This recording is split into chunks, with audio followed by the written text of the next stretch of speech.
लाडक्या बहिणींची सरकारकडून चक्क फसवणूक झालेली आहे। आता चौकशी होणार आहे। ज्या बहिणींच्या घरात या 5 वस्तू आढळून आल्या तर लाडकी बहीण योजनेतून कायमस्वरूपी बाहेर काढण्यात येणार। लाडक्या बहिणींच्या घरात जाऊन चौकशी होणार।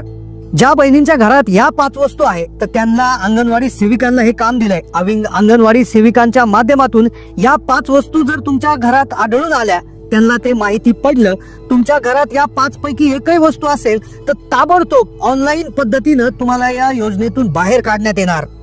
काय म्हणाले साहेब? चांगल्या भावनेने मुख्यमंत्री लाडकी योजना आणलेली होती। आम्ही नियमावली ठरवलेली होती। चुकीच्या गोष्टी थोड्या बहुत घडतात, पण त्या लक्षात आल्यानंतर दुरुस्त पण करायची असतात। ती आमची मानसिकता आहे। वेगवेगळ्या प्रकारच्या ज्या गोष्टी आम्ही ठरवलेल्या होत्या, मग एका घरामध्ये साधारण किती द्यायचं, त्यांचं उत्पन्न किती असलं पाहिजे वगैरे वगैरे, ह्या सगळ्याचे नियम हे धरले जातात। आता लाडक्या बहिणींच्या घरात या 5 वस्तूंचं चेकिंग सुरू झालेलं आहे।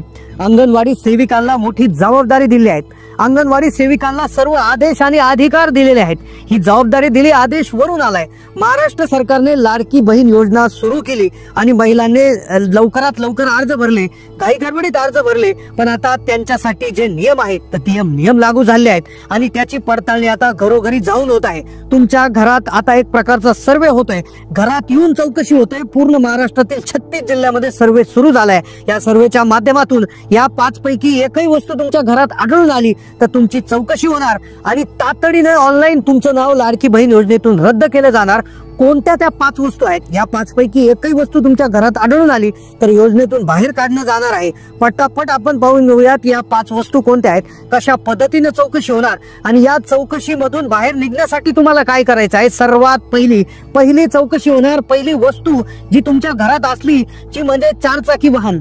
आता 4 चाकी वाहन तर सगळ्यांना माहित आहे, पण पुढच्या 4 वस्तू खूप धक्कादायक आहे। अंगणवाडी सेविका पहिल्यांदा एक काम दिलंय की सर्वात प्रथम तुमच्या घरामध्ये येऊन 4 चाकी वाहन आहे की नाही हे चेक करा। जर समजलं, जर त्यांच्या लक्षात आलं तर तात्काळ ऑनलाईन पद्धतीने तुमचा फॉर्म रद्द केला जाणार आहे। तात्काळ फॉर्म रद्द होणार। बहिणींकडे ज्या अंगणवाडी सेविकांकडे लॅपटॉप असतो, लॅपटॉपवर ऑनलाईन पद्धतीने तुमचा डाटा म्हणजे प्रत्येक जिल्ह्यात कोणत्या कोणत्या महिलांच्या घरी 4 व्हीलर आहे याचा डाटा त्यांच्याकडे आहे, माहिती आहे आणि तुमच्या आधार कार्डद्वारे तुमच्या ऑनलाईन पद्धतीने तुमचा अर्ज रद्द केला जाणार। तुमच्या घरात 4 चाकी वाहन असेल तर ठीक आहे, जर तुमच्या घरात 4 चाकी वाहन आहे की नाही ते त्यांना कसं कळणार, तर लॅपटॉपद्वारे तुमची माहिती ते घरी येऊन चौकशी करणार। आता चौकशी ऑफलाईन पद्धतीने सुरू करण्यात आली आहे। अंगणवाडी सेविकांकडे काम दिलं आहे। सर्वात प्रथम जे पाहिलं जाणार, पहिली चौकशी होणार 4 चाकी आहे की नाही ते चेक केलं जाणार। प्रत्येक महिलाच्या घरी 4 चाकी आहे की नाही हे आरटीओ विभागाने त्यांना दिले आहे। आता दुसरी चौकशी होणार लक्षपूर्वक। आता या चौकशीतून कशी सुटका करायची तेही सांगितलं जाणार। दुसरी चौकशी येणार ती म्हणजे तुमच्या नावावर प्रॉपर्टी किती आहे, तुमच्या नावावर संपत्ती किती आहे, तुमच्या घरात शेती आहे का, प्लॉट आहे का, ऑनलाईन पद्धतीने चेक केलं जाणार। तात्काळ जर सापडलं तर ऑनलाईन पद्धतीने अर्ज रद्द केले जाणार। ज्यावेळेस लाडकी बहीण योजना सुरू केली होती त्या टायमाला साहेबांनी स्पष्टपणे सांगितलं होतं योजना गरिबांसाठी आहे। आता तुमच्या महिलांनी म्हणजे महिलांच्या नावावर खास करून ज्या महिलांनी फॉर्म भरलाय, लाभार्थी आहे, त्यांच्या नावावर शेती नकोय, सोबत कुठली मोठी प्रॉपर्टी नकोय, मोठं घर देखील नकोय, परिवारामध्ये दुसऱ्या कोणाच्या नावावर असलं तर चालेल आणि जर असेल तर ऑनलाईन पद्धतीने सगळं काही दिसून येते। तुमच्या घरात आल्यावर तुमचं आधार कार्ड, कदाचित तुम्ही दुसऱ्या घराचं लाईट बिलच्या माध्यमातून देखील तुमचं घर कोणाच्या नावावर आहे त्याचा सर्वे देखील आता होणार आहे। आधार कार्ड ऑनलाईन पद्धतीने सर्च करणार, लगेच कळून जाणार। घरचा 7/12 देखील ते ऑनलाईन पाहणार आहेत। ऑनलाईन 7/12 मागवले जातील। अशा पद्धतीने दुसरी चौकशी होणार। आता चौकशीतून बाहेर कसं पडायचं, तिसऱ्या प्रकारची चौकशी आहे ती म्हणजे तुमच्या घरात कोणी टॅक्स भरत आहे का। जेवढ्या महिलांनी लाभ घेतलाय त्या महिलांचा लाभ आता बंद होणार। जर एका कुटुंबात जर कोणी टॅक्स भरत असेल, बऱ्याचशा माता भगिनी अशा आहेत की स्वतः नोकरी करत आहे आणि नोकरी करत असताना त्या टॅक्स भरत आहे किंवा घरातला कुणी व्यक्ती टॅक्स भरत आहे, अशा महिला आहेत की ज्या घरामध्ये 2-2, 3-3 व्यक्ती नोकरीला आहेत, कुटुंबामध्ये जरी कोणी टॅक्स भरत असेल आणि ही माहिती तिसरी चौकशी अशा पद्धतीने होणार आणि याद्वारे तुमचं जे आहे नाव रद्द केलं जाणार आणि ज्याची माहिती त्यांना ऑलरेडी आयकर विभागाकडून आलेली आहे लॅपटॉपद्वारे ते पाहिलं जाणार। 4 मोठी चौकशी होणार, तुमचं उत्पन्न 2.5 लाखापेक्षा कमी आहे की नाही. आता जर तुमचं उत्पन्न 2.5 लाखाच्या आत असेल तरी देखील योजनेतून काढण्यात येणार आहे. लाडकी बहीण योजनेसाठी 2.5 लाखाचा निकष ठेवला होता. 2.5 लाखाच्या वर उत्पन्न असेल तर लाडकी बहीण योजनेला तात्काळ अर्ज रद्द करण्यात येणार आहे. फॉर्म भरण्याच्या वेळेस भरपूर महिला अशा आढळून आल्या, चेकिंग सुरू झाल्यावर आढळून आल्या की ज्यांचं उत्पन्न 2.5 लाखाच्या वर आहे, कुटुंबाचं उत्पन्न 2.5 लाखाच्या वर आहे, तर यांची योजना तात्काळ बंद करण्याचे आदेश दिलेले आहे. ऑनलाईन पद्धतीने तुमचा डाटा जो आहे तो चेक केला जाणार. ही जी माहिती आहे ती सर्व वरील साहेबांकडे जाणार. चौकशी अशा पद्धतीने होणार आहे.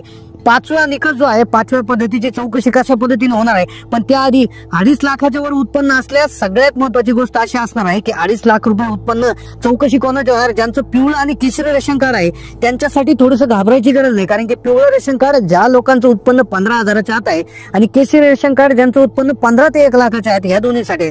पण ज्यांचं रेशन कार्ड पांढरं आहे, त्यांचं उत्पन्न नक्कीच 1 लाखापेक्षा जास्त आहे असं सरकारला माहित आहे. ज्यामुळे त्या लोकांच्या 2.5 लाखाच्या उत्पन्नाची चौकशी होणार आहे. ज्या व्यतिरिक्त पिवळे आणि केशरी रेशन कार्ड धारकांना एवढा काही प्रॉब्लेम होणार नाही. 5वी जी चौकशी होणार आहे, लक्षपूर्वक आहे का, 5वी चौकशी जी होणार आहे ती फार महत्वाची आहे. आता या 5 चौकशा झाल्यानंतर तुम्ही याच्यातून कशी सुटका मिळवायची, काय 4 चाकी असली तरी कसा लाभ मिळवायचा याची माहिती पुढे देतो. आता 5वी चौकशी आहे. 5वी चौकशी म्हणजे तुमच्या कुटुंबात किती महिला आहेत याची तपासणी होणार. किती महिला आहेत त्यापैकी ज्या 65 वर्षाच्या आतील किती महिला आहेत ही चौकशी होणार आणि त्यापैकी किती महिला लाडकी बहीण योजनेचा लाभ घेत आहेत. आता मुख्यमंत्र्यांनी सांगितल्याप्रमाणे लाडकी बहीण योजना जी आहे तर ती एका घरात 2 व्यक्तींनाच लाभ घेता येतो, असं 2 महिलांनाच लाभ घेता येतो असं सांगितलं होतं. आता बऱ्याचशा माता भगिनी अशाही सापडल्या आहेत की एका घरामध्ये 3-3, 4-4 महिला त्या ठिकाणी लाभ घेत आहेत. तर अशा प्रकारच्या बहिणी आहेत तर त्या बाहेर काढण्यात येणार. आता कोणत्या बहिणी बाहेर काढण्यात येणार तर सर्वात मोठा प्रश्न येतो. आता अशा प्रकारची चौकशी झाली, जर तुमच्या घरात कोणी टॅक्स भरत असेल, नावावर प्रॉपर्टी असेल, तुमच्या नावावर 4 चाकी वाहन असेल तर तुम्ही काय करायचं, आम्ही काय करायला पाहिजे, हा सर्वात महत्वाचा प्रश्न आहे. तर सगळ्यात प्रथम जर तुम्हाला सांगायचं झालं तर पहिली गोष्ट अशी आहे की शक्यतो जी 4 चाकी वाहन आहे तर ते महिलेच्या नावावर असलं तर जास्तीत जास्त प्रॉब्लेम येणार आहे. पुणे जिल्ह्यामध्ये पहा काय प्रॉब्लेम आलाय. पुणे जिल्ह्यामध्ये जिल्हाधिकाऱ्यांना याद्या गेलेल्या आहेत. त्या याद्यानुसार असं लक्षात आलं आहे की जवळपास 21 लाख महिलांनी अर्ज भरला.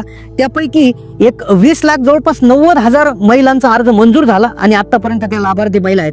तर त्यापैकी पुण्यामध्ये 75,100 महिला अशा सापडलेल्या आहेत की ज्यांच्याकडे 4 चाकी आहे. आता लक्षपूर्वक आहे का, पुणे जिल्ह्यातून तुम्ही बोलत असाल तर कमेंट करा. आता त्या महिलांचं काय होणार आहे तर त्या महिलांकडे अंगणवाडी सेविका जाणार आहे, ज्यांच्याकडे एक लॅपटॉप असणार आहे. त्या लॅपटॉपमध्ये महिलांची नावे असणार आहे आणि 4 चाकी वाहनाचा नंबर देखील असणार आहे. त्याबरोबर आयकर विभागातून त्यांचं उत्पन्न किती वाढलेलं आहे त्याची त्या ठिकाणी खबरबात डाटा त्यांच्याकडे असणार आहे. त्या घरी जातील, चेक करतील की ते वाहन नक्की आहे का, ते वाहन किती जुनं आहे. बऱ्याचशा माता भगिनींकडे असंही वाहन आहे की जे व्यावसायिक तत्वावर वापरलं जातं. म्हणजे बऱ्याचशा माता बहिणींच्या घरी असंही वाहन आहे की जे व्यवसायासाठी वापरलं जातं, पोट भरण्यासाठी वापरलं जातं, उदरनिर्वाहासाठी वापरलं जातं. पण लक्षात घ्या, असं जे वाहन आहे जे व्यवसायासाठी वापरलं जातं ते पिवळ्या नंबर प्लेटचं म्हणजेच कमर्शियल वाहन असणं गरजेचं आहे. आता तुमच्या वाहनाची जर नंबर प्लेट व्हाईट असेल, पांढऱ्या कलरची असेल तर ती फॅमिली कार आहे, ती कुठल्याही त्या ठिकाणी याला ओला उबेर असेल किंवा इतर याच्यासाठी वापरली जात नाही असा त्याचा अर्थ होतो. आणि मग कदाचित तुमचं जे आहे 4 चाकी वाहन रद्द होऊ शकतं. पण महिलांच्या नावावर जर नसेल तर मग कदाचित तुम्हाला याच्यामधून सुटका मिळू शकते. दुसरं म्हणजे दुसरी जी अडचण किंवा नावावर प्रॉपर्टी असणं. आता बऱ्याचशा माता भगिनी अशा आहेत की ज्यांच्या नावावर स्वतः प्रॉपर्टी नाहीये पण त्यांच्या पतीच्या नावे आहे, मुलाच्या नावे आहे, भावाच्या नावे आहे, तर त्यांना थोडासा प्रॉब्लेम कमी येणार आहे. फक्त महिलांच्या नावे, स्वतःच्या महिलांच्या नावे काही ठिकाणी असते की पती काय करतात, बायकोच्या नावे गरजेचं संपत्ती त्या ठिकाणी देऊन टाकतात. तर अशा प्रकारे प्रॉब्लेम होऊ शकतो. प्रॉपर्टी जर असेल तर प्रॉब्लेम होऊ शकतो. त्याबरोबर 4 चाकी वाहनांमध्ये एका वाहनाला सूट देण्यात आलेली आहे, ती म्हणजे ट्रॅक्टर. जर आता तुम्ही शेतकरी महिला असेल आणि तुमच्याकडे ट्रॅक्टर असेल तर ट्रॅक्टर कितीही मोठा असू द्या, कितीही लाखाचा ट्रॅक्टर असू द्या, त्याच्या मागे कितीही अवजारे उपकरणे असू द्या, तर त्या महिलांना ट्रॅक्टरच्या बाबतीत सूट देण्यात आली आहे. पण या व्यतिरिक्त कोणतंही 4 चाकी वाहन पण जर ते व्यवसायासाठी नसेल, जसं आधी सांगितल्याप्रमाणे कमर्शियल वाहन जर नसेल तर तुम्हाला सुटका त्यामधनं मिळणार नाही. व्हाईट नंबर प्लेट असणारी कोणतीही गाडी असू द्या तर तुम्हाला त्यामध्ये प्रॉब्लेम येऊ शकतो. पण आता आयकर जे आरटीओ विभाग आहे, आरटीओ विभागाकडून जो माहिती आहे आहे ते अंगणवाडी सेविकांना आलेली आहे. त्यांच्या लॅपटॉपवरती माहिती असणार आहे आणि ते घरोघरी येऊन चेक करणार आहे. या संदर्भात तुमचं उत्पन्न 2.5 लाखाच्या वर असेल तर तुमच्याकडे पिवळं आणि केशरी रेशन कार्ड नसेल तर तुमच्या उत्पन्नाच्या बाबतीत देखील आता चौकशी होणार आहे. तर त्यामुळे जर पांढरं रेशन कार्ड धारक महिलांनी जर यामध्ये अर्ज घेतला असेल तर त्यांनी त्यात थोडीशी काळजी घेणं खूप गरजेचं आहे. कारण की आयकर विभागाकडून त्यांचा डेटा जो आहे तो मागवण्यात आलेला आहे. तर नक्कीच आता अशा पद्धतीने चौकशी होणार. ज्या बहिणी पात्र आहेत त्यांना 100% लाभ मिळणार. म्हणजे अपात्र महिला आहेत तर त्यांची चौकशी होणार आणि चौकशी अंती निर्णय होणार. सोबत महाराष्ट्र सरकार एक ऍप देखील लॉन्च करणार आहे की ज्याच्या माध्यमातून आता ज्या अपात्र महिला आहे तर त्यांची दुसऱ्या महिलांकडून त्यांना तक्रार देखील करता येणार आहे आणि ज्यामुळे त्या महिला आता बाहेर पडणार आहे आणि ज्यामुळे माता भगिनींमध्ये आता थोडंसं एक आनंदाची लहर आलेली आहे. कारण की आता पात्र महिलांनाच लाभ मिळणार, अपात्र महिला बाद होणार. ज्या महिला खूप पात्र आहेत, मला कमेंट येत आहेत की माता बहिणीला खूप गरज आहे, तर अशा बहिणींना पैसे मिळणार. अपात्र बहिणी बाहेर जाणार पण पात्र बहिणी 100% त्याच्यामध्ये राहणार, त्यांना धक्का लागणार नाही असं वेळोवेळी त्या ठिकाणी मंत्र्यांनी सांगितलेलं आहे. तर हीच माहिती होती. अशा नवनवीन माहितीसाठी चॅनलला सबस्क्राईब करून ठेवा. धन्यवाद.